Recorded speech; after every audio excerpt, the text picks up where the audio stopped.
think you're doing, Piers? Oh, I was just using your new photocopy machine. I hope you don't mind. I like to keep a record of all my correspondence to help any future biographer. Well, I don't want to disappoint you, Piers, but A, Enid Blyton is dead, and B, this isn't a photocopier, it's a fax machine. And you've just sent a torrid sex missive to Edwina Curry. Oh, my God! Well, that'll teach you not to play with my toys, won't it, Piers? The reason I installed this very expensive device is because I am expecting an extremely important report from the Galveston Institute of Oil Technology any moment now. Good. Oh, dear. What have you done, Piers? Well, there was a piece of paper in the machine, and I took it out, but I didn't understand it, so I threw it away.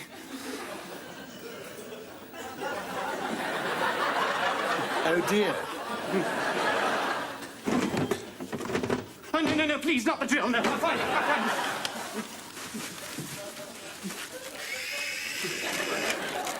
Report on oil-bearing shale. You managed to find it? Lucky you. Bottom, please, Piers. And presumably Ms. Hornsby refuses to wash her hair in protest. Well, I, for one, would never use any cosmetic until it had been methodically dripped into the eyes of some feeble-minded rodent. Now, let us make no mistake, animals were put on this planet for man's convenience. No.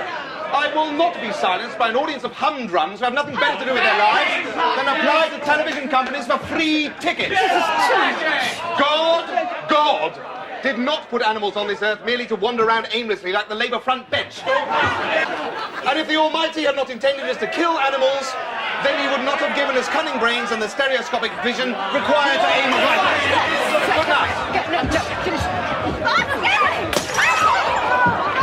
Well, I think that proves that balanced television doesn't have to be dull. Woodland, much the same as it would have been 7,000 years ago. But my story actually begins just... Hello.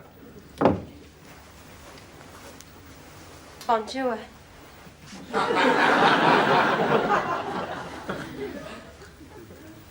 My name's Chantal. Mm-hmm. I'm your new French mistress.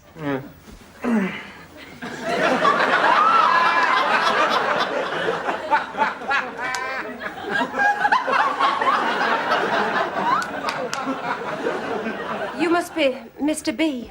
Yes, that's right. But, you can call me Piers. That's a nice name. Yes, it is, isn't it? It isn't mine, of course. Yeah. Good. Mrs. Selway told me what you like. You naughty boy. I find it helps me relax after a long day's sitting.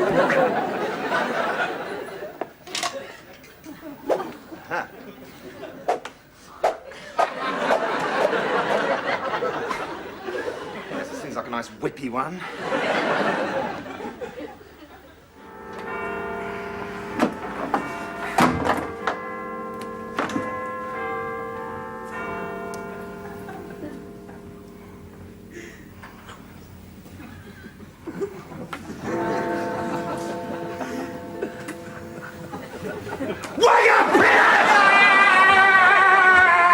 You're in big trouble. More sherry. It is South African.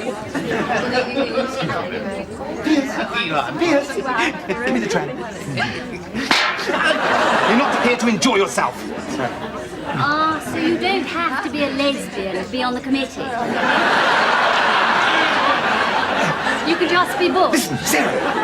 Why are you deliberately trying to sabotage my career? Oh, why shouldn't I? You sabotage my career. What career? Shopping. If you want a loyal, helpful, supportive Tory wife, pay off my credit card bill. Well, I would do, darling, but it's a choice between paying your dress bill and personally financing Britain's independent nuclear deterrent. Alan. You know you told me to tell you when it was 10 o'clock? Yes? Well, it's 1:15.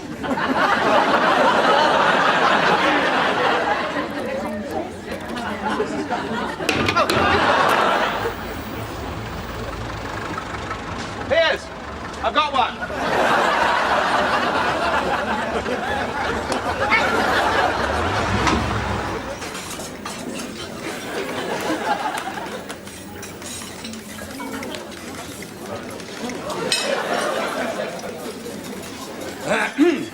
Alan, stupendous to see you. How's the old portfolio? Oh, getting fatter, thanks to your little post office privatisation tip. Oh, my pleasure. Thanks for that budget leak. Shh, no problem. I enjoyed getting it out of that little Treasury Secretary almost as much as I enjoyed putting it in first.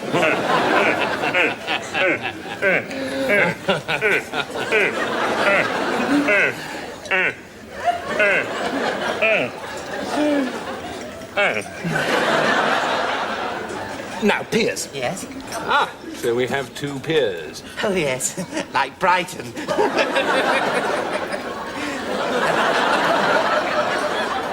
I don't think I know you. Piers Lonsdale, Financial Journalist of the Year. Piers Fletcher Dervish, non-entity paying for lunch. No disrespect to your pet, Alan, but I thought that we were here to have a little discreet insider dealing session. Oh, don't you worry about him. Our conversation will be rather like Burt Reynolds' toupee. Considerably above his head.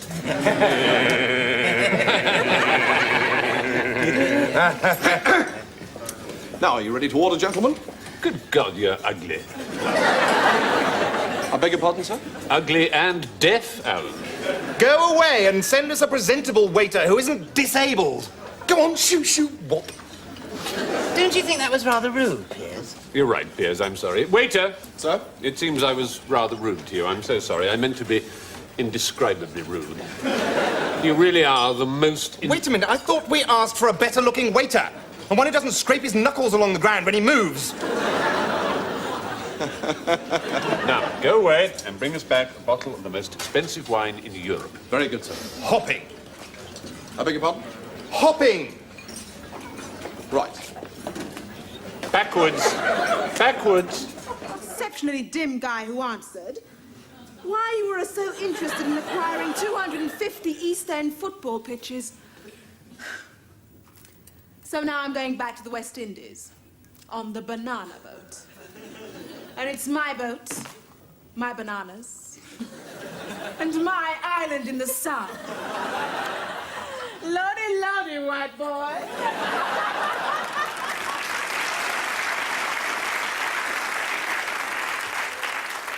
Piers Fletcher Dervish. You're dead. But I can't swim! It's not entirely relevant, Piers, as I've just attached you to this enormous bust of Gladstone. Yes, but all I did was tell her the truth. It's a fatal mistake for a politician, Piers. No, please, Alan, please. I'm deaf to your entreaties, Piers. You cost me £100 million. Yes, but you're a millionaire already. You don't need the money. No, I don't need it, Piers, but you see, I want it. Because I'm very, very greedy, Piers.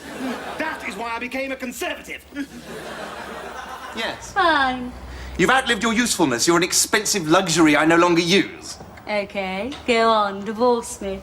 It'll cost you a fortune. No, it won't cost me a single penny. Not once the judge sees the evidence of your adultery. What are you talking about? I'm talking about you and the new young gardener. He certainly seems to be getting on very well, doesn't he? If you're listening to gossip... No, Sarah. I mean... I'm talking about hard facts, the sort that will stand up in court. Knowing your fleshly lusts, I installed a few discreet video cameras about the house. If only you'd been so discreet. Still, look on the bright side. You and your horny horticulturalist are riding extremely high in the German porn video charts. Mwah!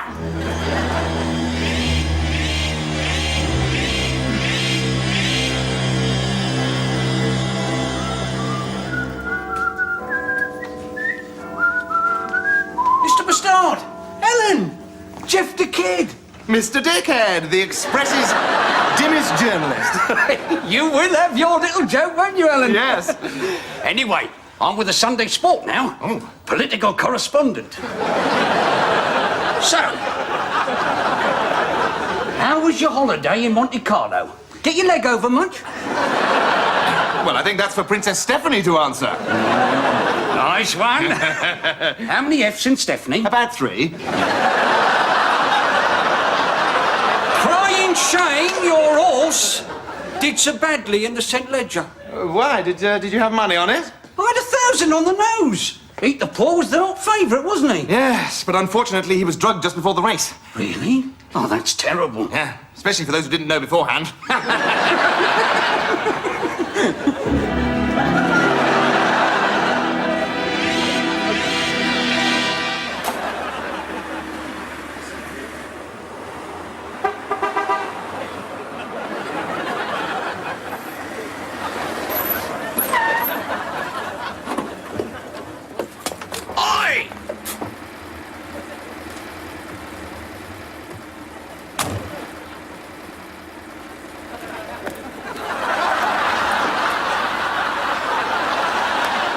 Remember the Falklands, Gov? Indeed I do. I made a fortune.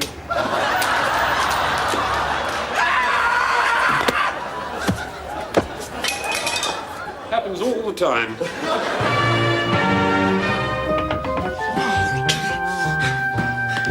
Donna Nightingale, Donna Nightingale. Come on, where are you? Oh, shit! Keys.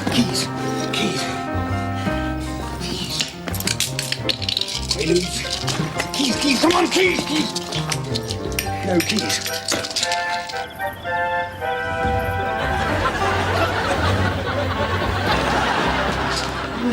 No!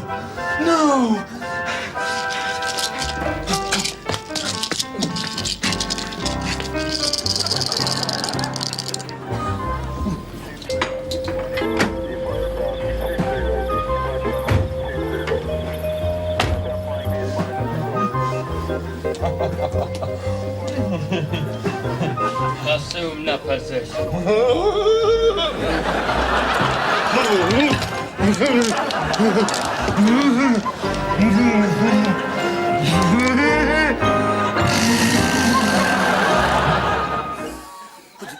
Does Maggie know? No one knows but you. Oh, Mr. Whippy. Alan. Boy, have you made a big mistake.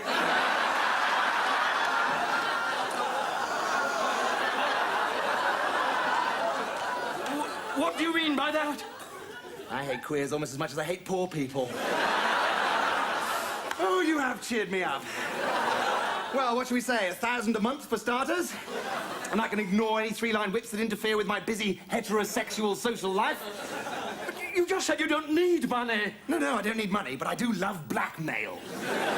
You unmitigated, unprincipled bastard. Yes, Minister. I'm so busy, I've hardly had a chance to clear my desk. Now, explain again the difference between a tenant and a rent boy. I'll clear your desk for you, Piers.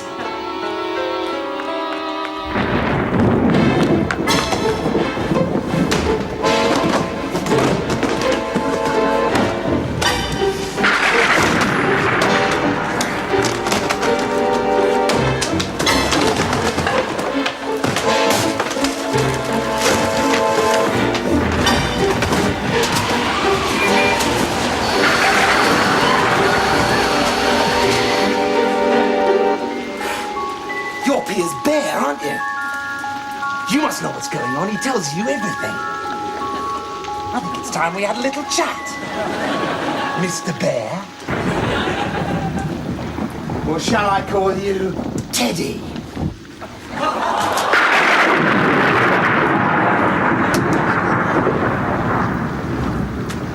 Cigarette?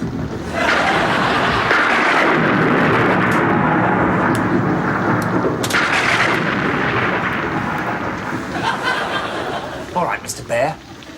Why has Piers Fletcher Dervish been made a junior minister? Eh? Why not me? Why not you? You're cleverer than him. Come on, tell me. Why? Why? Very well, Mr. Bear. You leave me no option.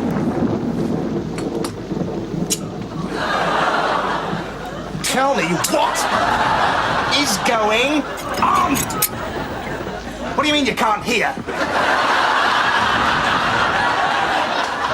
Maybe I'd better cut off something a little more important. Ah! So you'll talk? What's going on? Of course! Piers has been made a junior minister because he's stupid. But why? You don't know, do you? Maybe you do. Maybe you do know. Maybe you and the Secretary of State are in cahoots, and Piers is just your pawn. Tell me what's happening! What is... You better come up with some answers pretty quickly, Mr. Bear. Otherwise, you're going to be Ted of Arc. Tell me what's going on! Very well. On your own fur beard.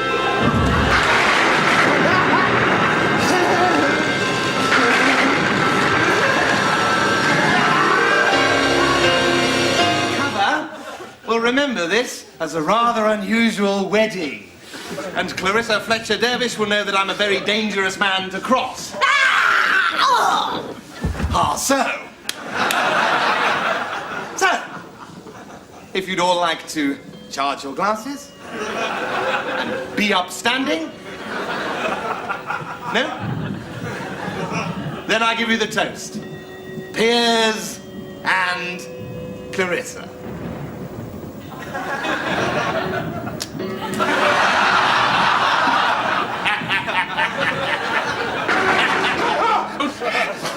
Hello, Penniston.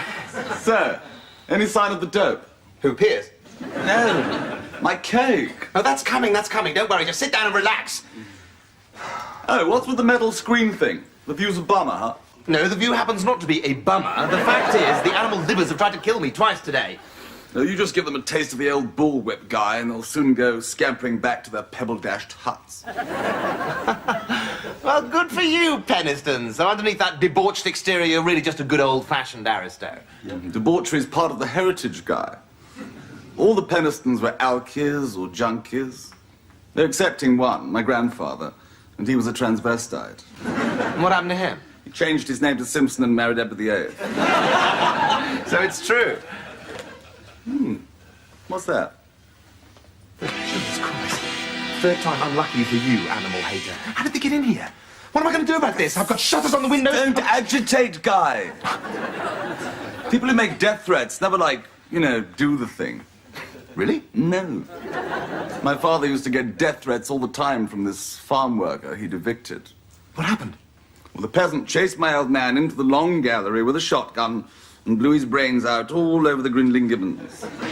Instant abstract expressionism. Oh, my God. It's who everybody voted for. Everybody knows that. So they can find out that I voted Labour, for example.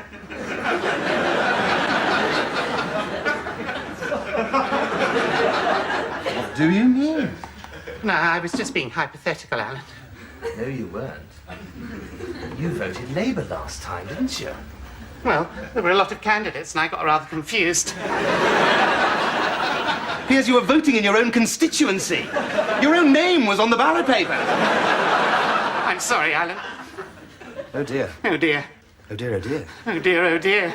I shall have to teach you who to vote for next time, won't I? Give me the hot thing. Bottom, Piers. Flap. No, jacket flap. Piers, Fletcher.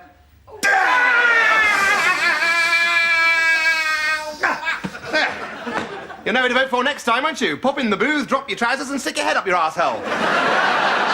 Stard, I think you're bloody great. I've had a gizzard full of lefties telling us we ought to look after the less well-off. Bugger them. I'm with you, Al. Magic. All the best. Melvin Bragg. Hi, AB. Let's break balls. All right.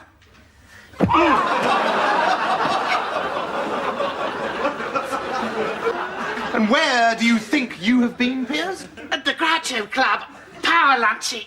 Don't be ridiculous. You don't know anyone powerful apart from me. Ah, well, that's where you're wrong. I just done a deal with the owner of the biggest chain of poster sites in the South. Biggest in the South? Yeah, I knew you'd be impressed. It wasn't easy, and it wasn't cheap. But by the end of the week, our posters will be all over Dublin. Piers, Dublin is no longer in the United...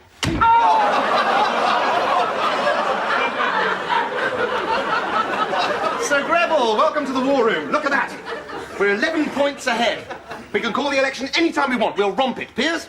I'm entitled to something slightly nicer than Cypriot Amontillado. But our St. James tobacco is very, very special. At least try some.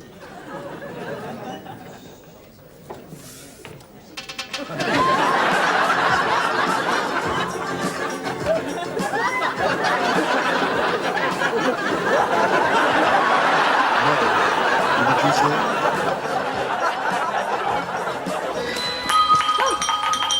It was you, wasn't it? No. You arranged the arrow. And you arranged the bullets, didn't you? Yeah, but I used a really good man. You were never in any real danger. It was very good at the car bomb, wasn't it? That wasn't me, I swear it. That was those real animal rights fanatics. I didn't want to kill you, darling. I just wanted £40,000 to buy a new fur coat. That's the only reason I joined those animal nutters. Wait a minute. Let me get this straight. You had my office machine gunned in order to get a fur coat. Oh. Not any ordinary fur coat, darling. It was Greta Garbo's. It's the one she's supposed to have screwed all night long on with Rudolph Valentino. Really? Took him all night, did it? I thought he was supposed to be a good lover. Wouldn't take me that long. That's my man. Hello, Sotheby's. Ah, this is the Animal Vengeance Squad. Hear what happened to Lord Penniston this afternoon? Well, if you don't want the same thing to happen to you, you better hand over Greta Garbo's fur coat for a decent burial. Good. I'll call later with the details. You bastard. You're learning, Sarah.